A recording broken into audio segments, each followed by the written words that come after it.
Barbados' parliament passes a new law to facilitate investigations into corruption.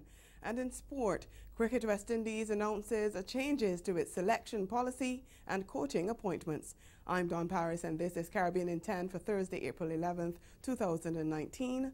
We'll be back with the details after the break.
The Barbados Parliament has passed the legislation giving the Director of Public Prosecutions, the DPP, power to look into the finances of people suspected of corruption.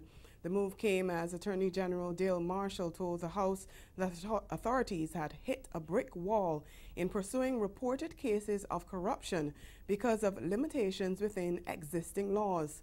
Marshall, who was piloting the Proceeds of Crime Amendment Order, also said he expected to bring a new Prevention of Corruption Act to Parliament within the next 3 months. He said a new anti-corruption agency is also coming. Marshall said the last administration sought Parliament's approval for a new Prevention of Corruption Act in 2011 to replace legislation that had been on the books since 1929, but it never became law. The Constitutional Court in Jamaica will tomorrow deliver its ruling in the matter in which the opposition People's National Party, PNP, is challenging sections of the National Identification and Registration (NIDS) Act, which it says breaches the rights of citizens. The PNP, through its General Secretary Julian Robinson, is seeking a declaration that sections of the legislation which was passed last year breach guaranteed constitutional rights of Jamaican citizens and legal permanent residents of Jamaica, including the right to be granted a passport and not to be deprived or denied except by due process of law. The party said that while it supports the concept of a national identification system and the use of modern technology in the administration of critical government services, the NIDS Act is flawed. But the government says the law is critical for creating a national identification database of Jamaicans. The NIDS will replace several pieces of identification now used by Jamaicans, and those who are not registered will be unable to access certain government services. The Bahamas Prime Minister Dr. Hubert Minnis says consultations will take place with stakeholders as the government moves to modernize immigration laws. Among the issues expected to be addressed are statelessness and the right of Bahamians to pass on their citizenship. Minnis said the aim of the consultations will be to get the input from citizens to arrive at comprehensive immigration legislation. In a modern and transparent society, it's essential that the citizens have their input because at the end of it, you'll have less friction in passing such a legislation. We are listening to all of the individuals who have their say and their input. We will compile them all together and we would make the best decision in the best interest of the Bahamian citizens. And over in the Turks and Caicos Islands, leader of the main opposition Progressive National Party, Washington Missick, has suggested that the Haitian consulate has played a role in the illegal immigration of Haitians into the British overseas territory. In a message to members of the legislature, Missick made a reference to the recent tragedy in which 15 Haitians died when a boat the migrants were on sank off the territory. He said he believed that the consulate was not doing enough to stem the illegal entry of Haitians. Missick also voiced concern about the role of the consulate, asking if it's to help find a solution to the illegal entry or whether it's part of the problem. He added that despite statements by the government, boats from Haiti have not stopped coming and continue to arrive in the country at disturbing frequency.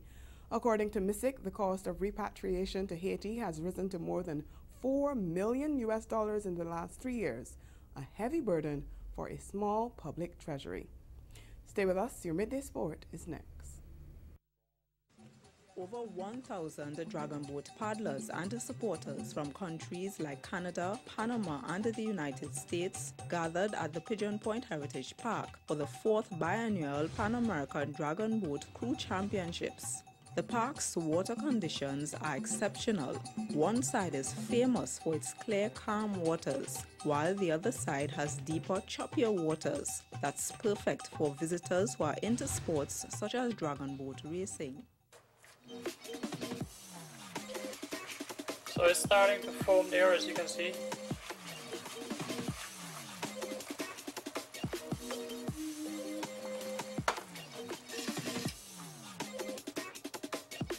Now you want to throw this very slowly and gently.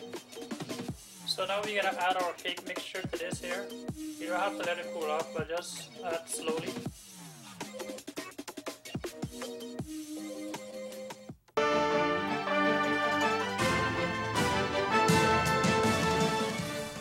Former West Indies and Jamaica cricketer Robert Haynes has been appointed the interim chairman of selectors of West Indies cricket, replacing Barbadian Courtney Brown.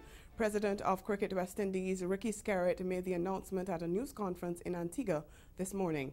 Scarrett described the change as a calculated strategic move designed to reignite the passion for West Indian cricket culture. Confident that in Mr. Haynes, we have found an interim chairman who shares the philosophy of inclusiveness and therefore believes in our new selection policy.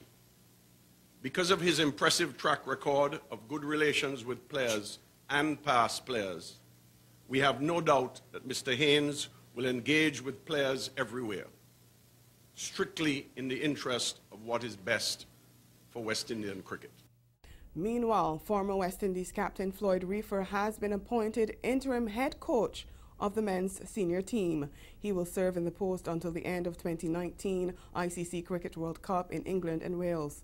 Reefer replaces Richard Pybus, who served as the team's interim coach since January. Scarrett said Reefer's appointment is part of CWI's new West Indian First policy, which utilizes regional experience. Our West Indian First policy is no disrespect to foreign coaches.